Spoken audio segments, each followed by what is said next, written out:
We provide you the platform to turn your dreams into reality. Give wings to your aspirations with KR Mangalam University. दोस्तों नमस्कार। पाकिस्तान की हालत दिन ब दिन बदतर होती जा रही है। ईरान युद्ध से उसने पूरे देश में लॉकडाउन लगा रखा है, तो वहीं एक साल पहले भारत ने सिंधु नदी का पानी रोक दिया था। अब एक साल बाद इसका भी असर उस पर सीधा पड़ता दिखाई दे रहा है। पाक की अर्थव्यवस्था को लगातार झटके मिल रहे हैं। सिंधु नदी का पानी रुकने से उसकी खेती की कमर टूट गई है। आपको बता दें, भारत ने 1960 में पाकिस्तान से सिंधु जल संधि की थी और उसे पिछले साल पहलगाम में आतंकी हमले के बाद स्थगित कर दिया गया था। उस वक्त पाकिस्तान में हड़कंप मच गया था। लोग सोच रहे थे कि शायद ये सिर्फ धमकी है, लेकिन अब एक साल बाद साफ दिख रहा है कि पाकिस्तान के लिए ये फैसला कितना घातक साबित हो रहा है। आइए इस बारे में आपको विस्तार से बताते हैं। भारत ने ये फैसला बहुत सोच समझ कर लिया था। सरकार ने साफ कहा था कि अब हम अपनी नदियों का पानी पहले अपने देश की ज़रूरत के लिए इस्तेमाल करेंगे, और आज एक साल बाद ये बात अमल में आनी शुरू हो गई है। जम्मू कश्मीर, पंजाब और राजस्थान तक पानी पहुंचाने की तैयारी तेज हो गई है। साथ ही बिजली बनाने की योजनाओं पर भी काम लगातार चल रहा है। आपको बता दें, पहले जो योजनाएं पाकिस्तान की दखल अंदाजी की वजह से दशकों तक अटकी पड़ी थी, अब वह आगे बढ़ रही हैं। बांधों में जमा गाद की सफाई हो रही है, जिससे उनकी पानी स्टोर करने की क्षमता बढ़ गई है। नतीजा ये निकला कि इस गर्मी में भी पहले से ज़्यादा बिजली पैदा हमारा देश कर रहा है। पहले गर्मियों में जब पानी कम बहता था, तब बांध सिर्फ 10 से 15% क्षमता पर ही बिजली बना पाते थे। अब ये 60 से 70% तक पहुंच गई है। ये भारत के लिए एक बड़ी राहत भरी खबर है। दोस्तों, नदियों का पानी पूरी तरह रोकना तो संभव नहीं होता, लेकिन काफ़ी हद तक नियंत्रित किया जा सकता है। और इस दिशा में सबसे महत्वपूर्ण कदम है किश्तवाड़ में बन रही मेरू सुधार परियोजना। जब ये परियोजना पूरी हो जाएगी, तब चिनाब नदी के पानी पर भारत का नियंत्रण और मजबूत हो जाएगा। पाकिस्तान जाने वाला पानी अभी पूरी तरीके से तो रुका नहीं है, लेकिन उसकी मात्रा थोड़ी कम जरूर हुई है। सबसे बड़ा फायदा ये हुआ है कि अब भारत को पाकिस्तान को नदियों के पानी की पहले जैसी जानकारी देने की जरूरत नहीं पड़ती है। इस जल संधि को रोकने से सबसे बड़ा बदलाव ये है कि सिंधु समझौते की वजह से पाकिस्तान जो अड़ंगे लगाता था, वो अब लगभग बंद हो गए हैं। अब भारत की परियोजनाओं में तेजी आई है। बांधों की गाद साफ होने से उनकी भंडारण क्षमता बढ़ी है, और अब भारत अपनी ज़रूरत के हिसाब से पानी स्टोर कर रहा है और नियमित बिजली बना रहा है, जिससे देश में बिजली की समस्या कमी आने लगी है। और भारत में छोटी फैक्ट्रियों की बिजली सप्लाई अच्छी होने लगी है, जिससे लोगों का रोजगार मिल रहा है और हमारी अर्थव्यवस्था में भी तेजी आई है। दोस्तों, आपको बता दें, चिनाब नदी पर इस समय 2 बड़ी परियोजनाएं जोर शोर से चल रही हैं। पहली है पक्कड़ डुल और दूसरी किरू पन बिजली परियोजना। दोनों इसी साल के अंत तक पूरी होने की उम्मीद है।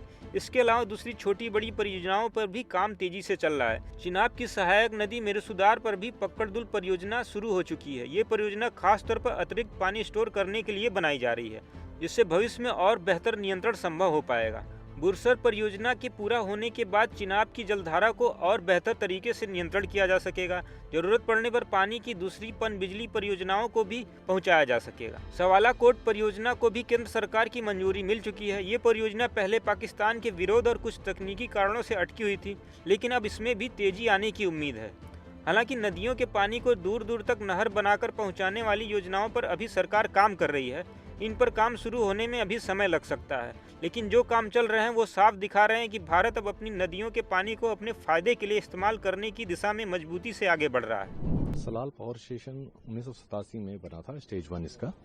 और यहाँ पे स्टेज 1 में 3 यूनिट हुआ करती थी 115 मेगावाट की, और टोटल स्टेज 2 में भी अगर देखें 3 यूनिट है 115 मेगावाट की। टोटल 690 मेगावाट का सलाल पावर स्टेशन है। यह डैमटो पावर स्टेशन है, और यहाँ से पावर इवैक्यूएट होके सीधा 2 लाइनें जम्मू के लिए जाती हैं और 4 किशनपुर के लिए जाती हैं, और यह देश की सेवा में निरंतर योगदान दे रहा है। करीब 34% इनका अलोकेशन है, जो पीपीए के थ्रू इनको अलोकेशन किया गया है। Long time power purchase agreement है, वो 34% के आसपास इनको 12% इनको फ्री पावर मिलती है। देखिए, ऐसा डैम को इसीलिए कंस्ट्रक्ट किया गया है। हाइड्रो पावर का चैलेंज तो यही होता है कि वाटर को कैसे यूज किया जाए, और उसी चैनल में हम काम करते हैं। जो सरप्लस वाटर हमारे को आते हैं, तो रेगुलेटेड वे में हम गेट्स को ऑपरेट करके एक्सेस वाटर को रिलीज करते रहते हैं। ऐसा कोई बहुत बड़ा चैलेंजेस नहीं है। हाँ, सेडिमेंटेशन यहाँ का एक बड़ा इशू है, जो चैलेंज है, जो हमारे अंडर वाटर पार्ट्स को डैमेज करता है, जिसकी वजह से ऑपरेशनल एफिशिएंसीज की थोड़ी कम हो जाती है। वो हमारे लिए चैलेंजेस है, रेस्ट और कोई चैलेंज नहीं। डिजाइन एनर्जी इसकी 3082 मेगावाट की मिलियन यूनिट है, जिसमें से अभी हम लोगों ने अचीव कर लिया है और लगातार हम निरंतर पास्ट में भी हम इसको अचीव करते आए हैं। इंडस वाटर ट्रीटी के सस्पेंशन के पश्चात हमने इफेक्टिव सेडिमेंट मैनेजमेंट प्लान पे हम काम कर रहे हैं, जिससे हम अपनी पावर स्टेशन की ऑपरेशनल एफिशिएंसी बढ़ा सकें और थोड़ी बहुत जो जनरेशन में फायदा होगा वो होगा, और वियर एंड टियर क्योंकि कम होगा तो फोर्स्ड आउटेजेस कम होंगे। तो उस पे हमने सिल्ट मैनेजमेंट प्लान जो हम कर रहे हैं उसमें ड्रेजिंग भी एक एक्टिविटी है, जिसके थ्रू सेडिमेंट को कम से कम मतलब निकाल लिया जाए और हमारे डैमेजेस कम से कम हो। सेकंड, इसके लिए हमने अंडर स्लूसेस को ऑपरेशनल बनाने के लिए एक टेंडर निकाला हुआ है, जिस पे कार्य चल रहा है। तीसरा, हम फ्लशिंग से किसी तरह से सेडिमेंट को कम कर सकें, ये हमारा प्लान है अभी। नहीं, प्लान देखिए कर तो हम पहले भी रहे थे, लेकिन ये पूरी तरह से कंप्लीटली नहीं कर रहे थे। जैसे ड्रेजिंग पहले नहीं हो रही थी और फ्लशिंग होती थी तो लिमिटेड पीरियड के लिए होती थी, वो भी प्रेशर फ्लशिंग ही नाम से जाना जाता है। प्रेशर फ्लशिंग अभी भी हम करते हैं और अभी हम इनको इफेक्टिव वे में करेंगे, क्योंकि हमको अब थोड़ा सा कॉशियस होकर इसको किसी तरह से सेडिमेंट को रिमूव करना है, हमारा ये टारगेट है। वो एक बिग चैलेंज है, अभी हम उस पर कार्य कर रहे हैं और देखते हैं उसकी इफेक्टिवनेस कैसे निकलती है और उसके बाद उस पर डेफिनेटली उस पर वर्क करेंगे कि हमें बेसिकली सिल्ट मैनेजमेंट पे अपना वर्क करना है।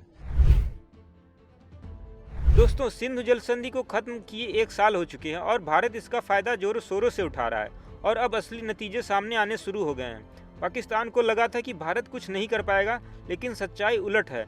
चिनाब पर भारत का नियंत्रण बढ़ रहा है, बिजली उत्पादन बढ़ रहा है और आने वाले सालों में ये बदलाव जम्मू कश्मीर, पंजाब और राजस्थान में मील का पत्थर साबित होने वाले हैं। दोस्तों, ये कदम पाकिस्तान के लिए एक बड़ा सबक है और उम्मीद है कि आने वाले दिनों में पाकिस्तान अपनी आतंकी गतिविधियों को कम करेगा, वरना भारत तो इसका जवाब देना जानता ही है।